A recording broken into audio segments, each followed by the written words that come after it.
Hey everybody, welcome back to the channel. I got something really exciting for you guys today.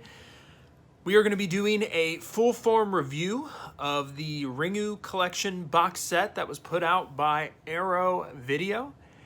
In this box set, you have 3 discs, 4 films. We'll talk a little bit about that.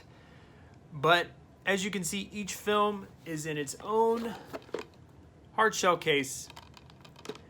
And we're going to get into details about each movie individually and then the collection as a whole.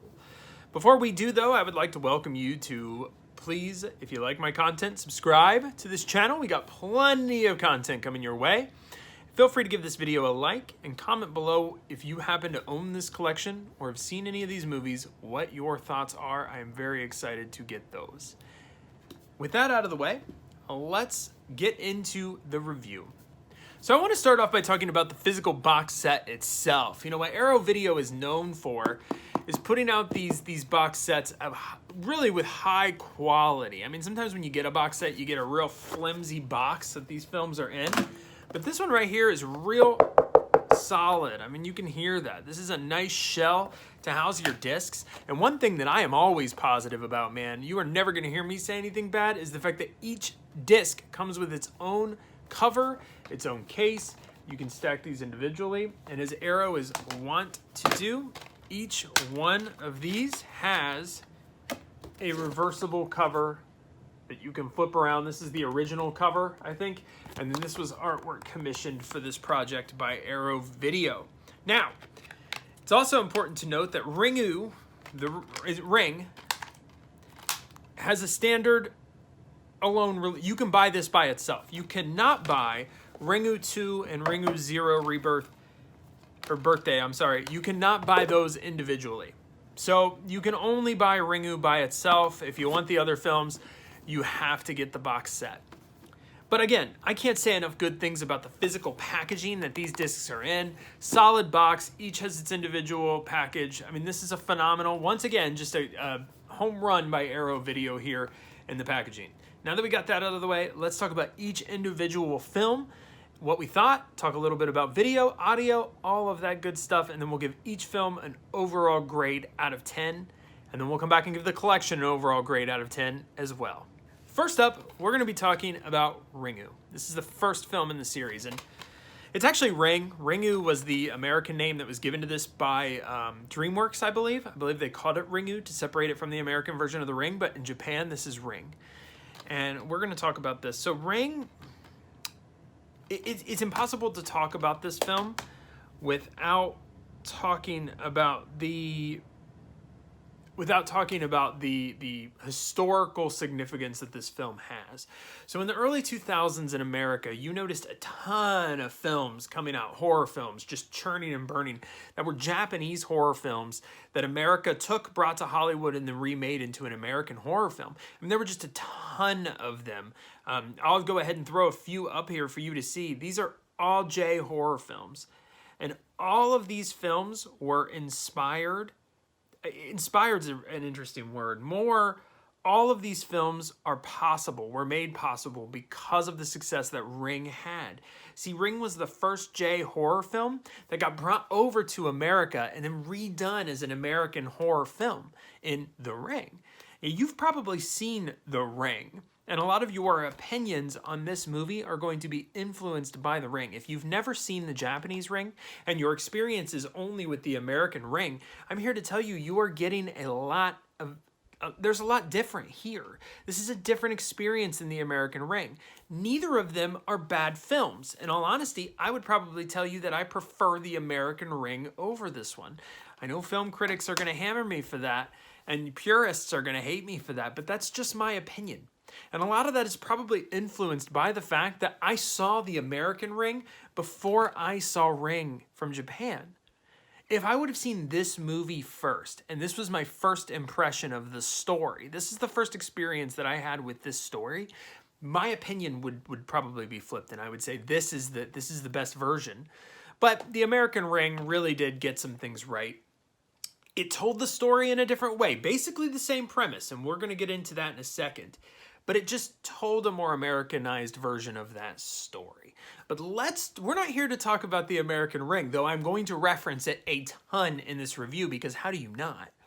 We're here to talk about Ring. So let's get into it. If you're not familiar with the story, or if you've lived under a rock for a lot of these years, I'll sum it up by saying this. A young woman was murdered, Sadako. Sadako left a curse.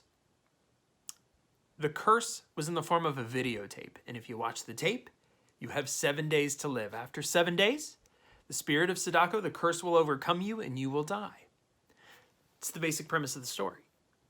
In the American version, Naomi Watts is reporting the death of a young girl and her family, her niece. She discovers the tape, watches the tape, then she has 7 days. She is then motivated when her son watches the tape, and he has 7 days. Very similar thing here. You see a journalist who is investigating the death of her niece. And in doing so, she hears about this tape. She watches the tape. She then has 7 days to live. You get it, right? Her ex-husband watches the tape. And then their kid watches the tape. So they're a little motivated more once their son actually watches the tape. The difference here is the way that story is told.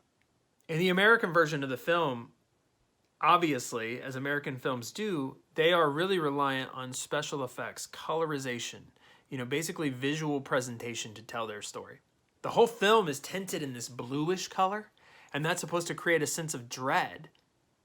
It does so effectively because then the bright reds of the tree that's on fire, they really show. The Japanese version is a way, way more simplistic telling of that story. There is no reliance on heavy, heavy special effects in this film. It is way more subtle than the American version, and in some aspects, that is a welcome change.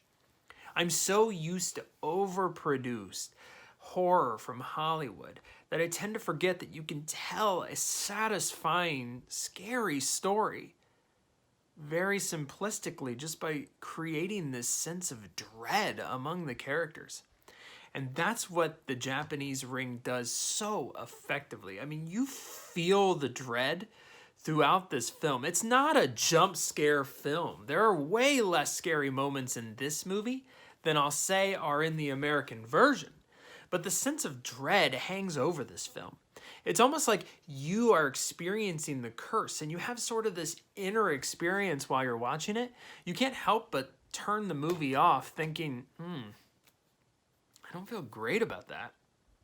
And that's just the way the story is told. Another huge difference between the American version and the Japanese version is the main character. In the American version, Naomi Watts plays almost sort of a no-nonsense journalist who doesn't take any crap. She's a lot more headstrong. In the Japanese version, our main protagonist is much more subdued, much more laid back. I don't want to say pushover, that's not the appropriate word. But it's a difference in our cultures. And you see that throughout both the American Ring and the Japanese Ring, the difference in our cultures. And that plays a lot of aspect in how we tell a scary story, is the way we view death. In America, you have more of the Christian view. You die, you go to heaven, or you go to hell, but that's where you go. And sometimes your spirit is left behind, but American horror films tend to say we have unfinished business.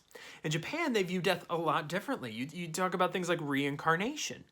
And in that, a spirit hangs around when it dies in an inappropriate way. Then a curse is created because that death was kind of unwarranted, unearned, done with vengeance. The essence of the spirit changes based upon how that spirit passed. And this is no different. Sadako was killed. She was murdered. She was thrown down. Honestly, she didn't die. She was thrown down that well and lived for 30 years.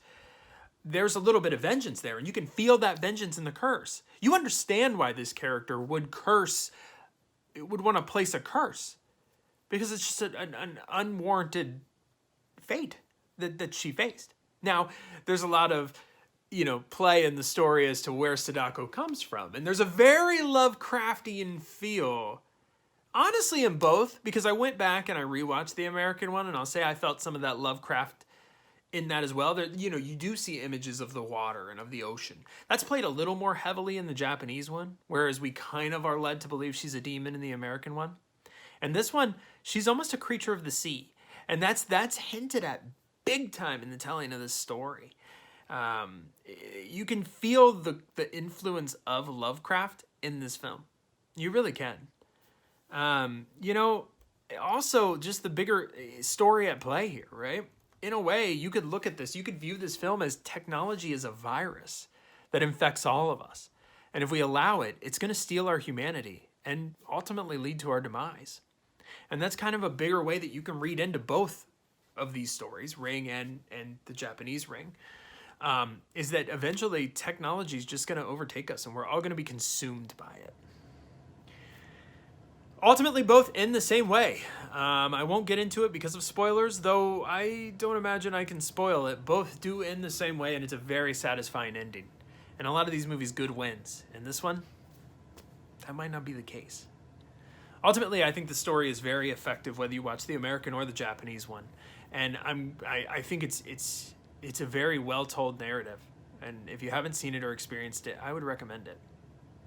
One thing to note, this is not, even though this is what created the J-horror craze in the United States, this is not the first telling of this story. This is actually based on a novel. And that novel was turned into a made-for-TV, like a television show. But the television show was very unsatisfying and almost so raunchy, it was almost like watching pornography. It was low-grade smut in a lot of ways. This is the best telling of the story in Japan. And many people think the best telling of the story altogether. Let's talk about the picture. So I thought this was a completely new 4K remaster. It's a 4K restoration of the original content, the original negative from the film. This had the director of photography overseeing the project. And it shows this is incredibly good looking. The blacks are very dark. The film, this is a very, very good restoration of this film. I'll talk about the other ones because that is not the case. But with this one, this is a very good restoration of this film. This is a new DTS HD Master Audio 5.1 track. It also comes with the original 2.0 PCM track, both in Japanese with American subtitles. There is no English track on this disc. You have to watch it in Japanese. Some people might balk at that. I did not. I want to watch these movies in Japanese because that's the way they were originally told. The audio was great. It was a great track. Again, there was a little bit of blur in the picture, but I think some of that's intentional. I do think that's intentional. If I were going to rate Ringu by itself, because there is a standalone release of this disc, I would say this is a very, very highly recommended pickup. 9 out of 10. You should own Ringu because it especially if you are a horror film collector, this needs to be in your collection. It belongs in your collection, if not for just the historical nature of this film. This was the biggest hit in Japan, and it is the start of the J-horror craze in America. You have to have this film if you want to be a completionist for American horror collections. And even honestly, just movie collections, this should be in your collection. This is a 9 out of 10. This is a must-own disc. Now I'm going to talk about the rest of the films. And I wanted to pause here because I want to say that you can buy this as a standalone. And if you don't care about the rest of the story, I would say that might be the way to go. I personally am going to recommend that you purchase the collection at the end of this, just because why not own the rest of the films? If you're going to own the first, if you're like me, you want to own the rest of the films. It's just that simple. Now, next you're probably going to think we should talk about Ringu 2, but we're not. We're actually going to talk about Spiral. Spiral is the original sequel to Ringu.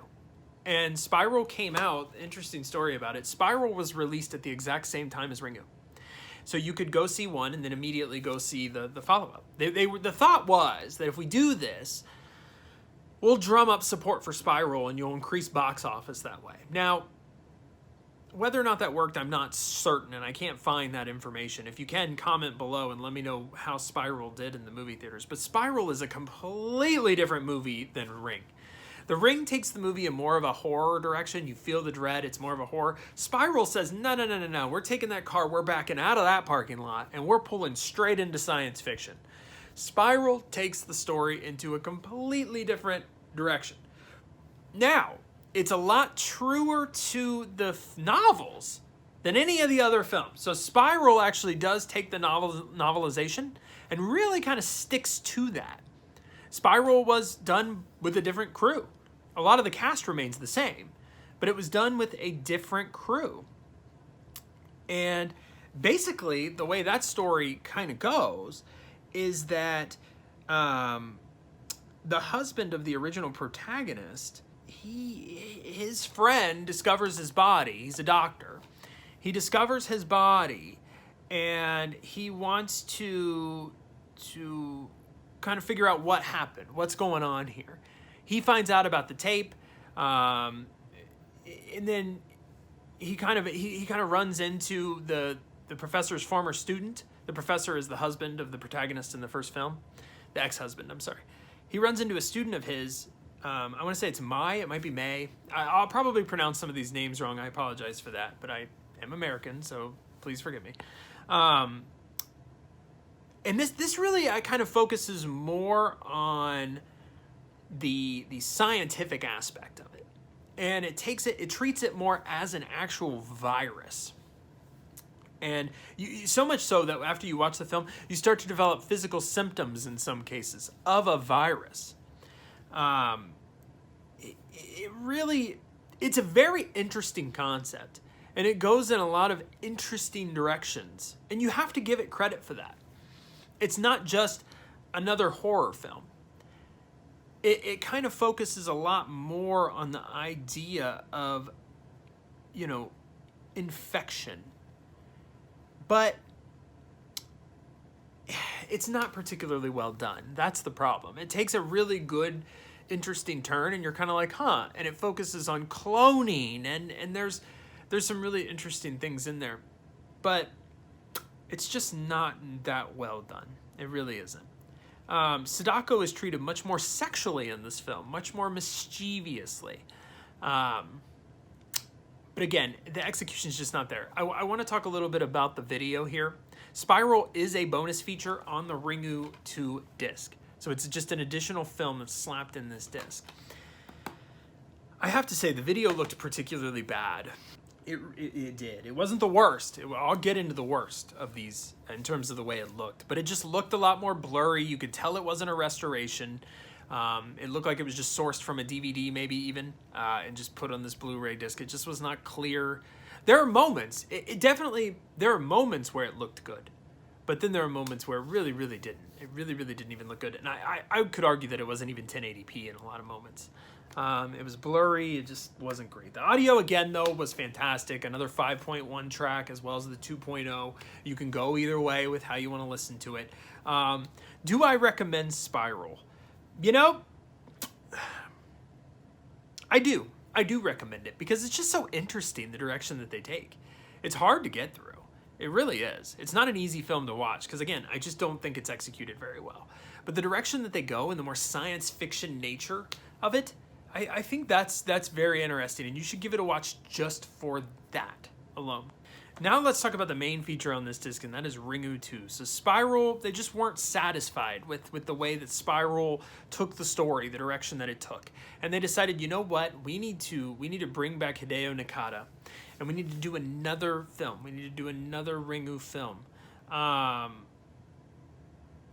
And, Ringu 2 is interesting. It explores more of the psychic powers of Mei and Yoichi. They're definitely, you find that out in the original Ringu. This one goes more into the spiritual energy of it all and focuses a lot on those psychological powers. If Spiral was more of a science fiction film, Ringu 2 is more of a traditional horror film. The story follows Mei and the Asakawas, honestly. Her co-worker, another reporter, another journalist, as they attempt to find the mother and son when the ex-husband's body is found. So they're on a search to find these people because what they think that Yoichi can help combat Sadako.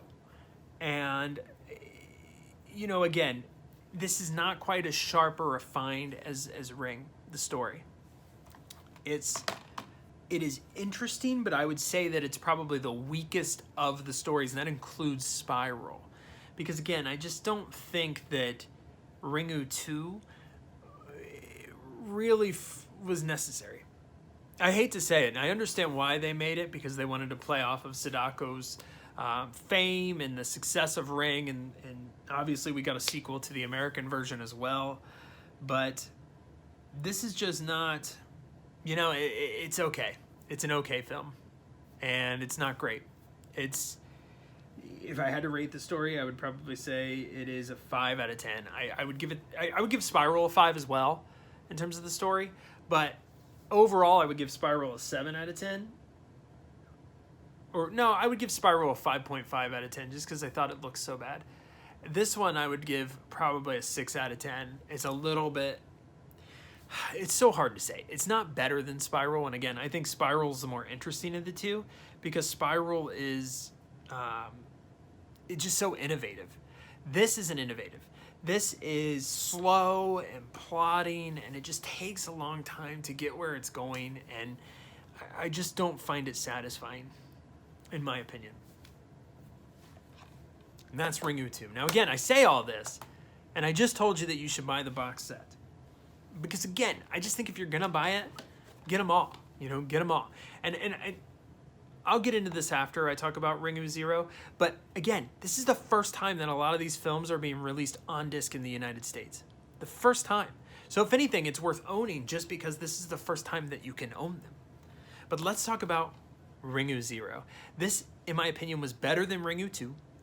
It was better than Spiral and better than Ringu 2. This was probably my second favorite of the movies outside of Ringu, and this is a prequel, and this honestly, for the majority of its duration, it takes a lot of the horror aspect out, but it's fun to go on this story with Sadako. You kind of are following along with how she got in the position that she did and how this cursed videotape was kind of created, and by the end of the film, you really actually relate to Sadako a lot more. You kind of are like, yeah, well, obviously that's why there was a curse put on the film. You know the ending here. You know what's going to happen. You know she ends up in the well. But the story takes enough twists and turns along the way, and there are some surprises in there that it's actually still satisfying. Is it necessary? Maybe not, but it's satisfying. And I was not satisfied with Ringu 2. So this was satisfying. So basically the idea is Sadako, after the events where her mother was kind of ostracized, she joins a theater troupe. And so she's in a theater troupe for the majority of this film, but weird stuff starts to happen. People start to die. There turns out to be a vengeful journalist in this film, and maybe I missed it, but I'm not sure why she's so vengeful. There's even a love interest. Sadako finds a love interest here. And it's all done very well, in my opinion. I think this is very effective. I don't know. I read online a lot of criticism of this film. I don't think it's warranted. I think the story is told very well. There are some plot holes, okay? There are. But in the third movie of a series, you're probably going to get that. You shouldn't expect gold. And I didn't. And I was pleasantly surprised. I enjoyed. Nothing's offensive about the way they treat the characters. Sometimes when you get a prequel, they take the character in some offensive directions or directions that just don't make sense or what the fans don't want to see. And I actually don't think that's done here. I think they make effective use of Sadako's past and they don't take it in an offensive direction. They really don't do anything offensive with the character. Basically, it turns out to be there's a good side to Sadako and an evil side. And because it almost like two different people. That's the twist. So I should have said spoilers. Maybe I'll put at the beginning a little warning. Spoilers ahead. There's a good bit of twists here. Again, I just think this looks bad. I think there are times that Ringu Zero looks decent, and then there are times when it looks really bad. There are times when this is the worst of all of the presentations here. This visually is the worst one. It just does not look great at all. The audio, again, 5.1 track, 2.0 PCM. The audio is great, but the video on this one is probably the most lackluster of all of the films. In certain spots, there are spots where this looks good, but then there are spots when this looks really, really bad. The blacks are gray, the image is blurry, there's no details. It just looks bad. If I were to give a Ringu Zero a score, I'd say 7.5 out of 10. Recommend pickup. Now let's talk about the collection as a whole. You get a lot of extras here, most of which are on the first disc. Most of which are going to be on the Ringu disc, but the good thing is that the Ringu discs, the special features on the disc, they don't just talk about Ringu, they talk about the history of all the films, they kind of encompass it all, and moreover, they talk about Ringu's influences on J-horror and that influence on the American, in Hollywood in America. Now, let's review the whole collection.